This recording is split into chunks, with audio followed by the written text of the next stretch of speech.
সূরা তাকাসুরের মধ্যে এমন কথা আছে, সূরা জিলজালের মধ্যে আছে, সূরা হজের মধ্যে আছে। আল্লাহ পাক বলেছেন, ইয়া আইয়ুহান নাস, হে মানব জাতি, ইন্না জালজালাতাস সাআহ শাইউন আযীম, কিয়ামতের ভূমিকম্প প্রচণ্ড শক্তিশালী ভূমিকম্প। কত শক্তিশালী? আল্লাহ পাক বলেছেন কিয়ামতের ভূমিকম্প শুরু হওয়া মাত্রই যে মেয়েদের গর্ভে সন্তান আছে এই সন্তানটা খালাস হয়ে যাবে এবং মা তার সন্তানকে ফেলে পালাতে থাকবে, তার হুঁশ থাকবে না। এটা কিয়ামতের এত বিভীষিকাময় অবস্থা। সূরা আবাসার মধ্যে আল্লাহ বলেছেন শেষের দিকে, ইয়াউমা ইয়াফিরুল মারউ মিন আখিহি, যখন কিয়ামত শুরু হবে মানুষ তার ভাইকে ফেলে চলে যাবে, ওয়া উম্মিহি ওয়া আবি, তার মাকে ফেলে চলে যাবে, ওয়া সাহিবাতিহি ওয়া বানি, সন্তান বাবাকে চিনবে না, স্বামী স্ত্রীকে চিনবে না। ইযা যুলজিলাতিল আরদু জিলজালাহা, যখন কিয়ামতের ভূমিকম্প হবে, প্রবল ভূমিকম্প, সেদিন কি হবে? পৃথিবীর সমস্ত ভূগর্ভস্থ সম্পদ আল্লাহ বের করে দিবেন। আল্লাহ পাক এই পৃথিবীকে বলবেন কথা বলো, তখন এই জমিন কথা বলা শুরু করবে। এই পৃথিবীর প্রত্যেকটা জায়গায় যেখানে যে ঘটনা ঘটছে এই জমিন সেটা সাক্ষী দিবে। এই যে জমিন যেখানে আপনারা বসে আছেন, এই জমিন সাক্ষী দিবে এখানে একটা মসজিদ ছিল, আপনারা নামাজ পড়েছেন।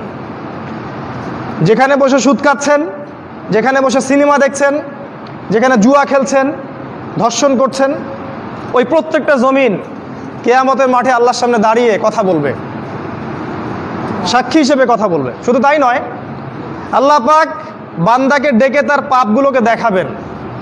বান্দা অস্বীকার করবে, আমি এই পাপ করি নাই, তোমার ফেরেশতারা ভুল লিখেছে। আল্লাহ পাক তখন যেটা করবেন সূরা ইয়াসিনের মধ্যে আছে, আল্লাহ পাক তার ঠোঁট বন্ধ করে দিবেন এবং তার হাত পা উরুকে কথা বলার শক্তি দিবেন এবং সেই বান্দার হাত, সেই বান্দার পা, সেই বান্দার উরু কথা বলা শুরু করবে, সে কোথায় কি করেছে। কিয়ামত কঠিন জিনিস, মানুষ এই বিষয়টা সম্পর্কে গাফেল। আমাদের নবী মুহাম্মদ সাল্লাল্লাহু আলাইহি ওয়াসাল্লাম হাদিসের মধ্যে কিয়ামতের অনেকগুলো নিদর্শন বলে গেছেন, একদম চোখে আঙ্গুল দিয়ে দেখিয়ে গেছেন, এই জিনিসগুলো যখন দেখবে তখন কিয়ামতের অপেক্ষা করো। আপনাদের সামনে আমি কিছু তুলে ধরার চেষ্টা করছি। নবী সাল্লাল্লাহু আলাইহি ওয়াসাল্লাম বলেছেন, আমি যে নবী হয়েছি এটাই কিয়ামতের একটা বড় আলামত।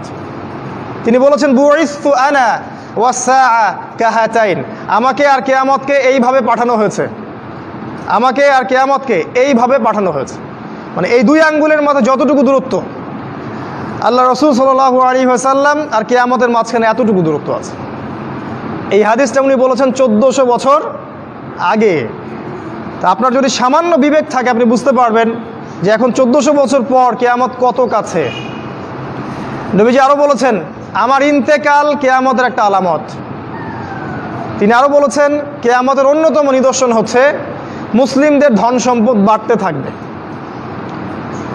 এমন একটা অবস্থা হবে যাদের পরনের কাপড় ছিল না, খাবার জুটতো না, পায়ে স্যান্ডেল ছিল না, এই রাখাল টাইপের দরিদ্র মানুষেরাও উঁচু উঁচু বিল্ডিং নির্মাণের প্রতিযোগিতা করবে। সে সময় আসেনি? বিগত 100 বছরে আপনি দেখেন কত বিল্ডিং, 100 বছর আগে এগুলো ছিল না। আর প্রত্যেকটা বিল্ডিংয়ের পিছনে আছে সুদ, ব্যাংকের সুদি লোন আর উঁচু উঁচু বিল্ডিং, একটার সাথে একটা সম্পর্কিত। নবীজি আরও বলেছেন, শেষ জামানা বা আখিরুজ জামান বা কিয়ামতের আলামত হচ্ছে মানুষ পিতা মাতাকে সম্মান করবে না। পিতা আর মা এই দুইজন যে সম্মানের পাত্র, এই বোধটাই মানুষের উঠে যাবে।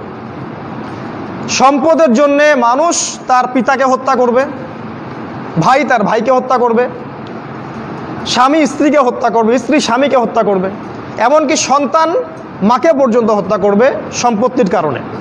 আর পিতা মাতার সাথে দাস দাসীর মতো আচরণ করা হবে।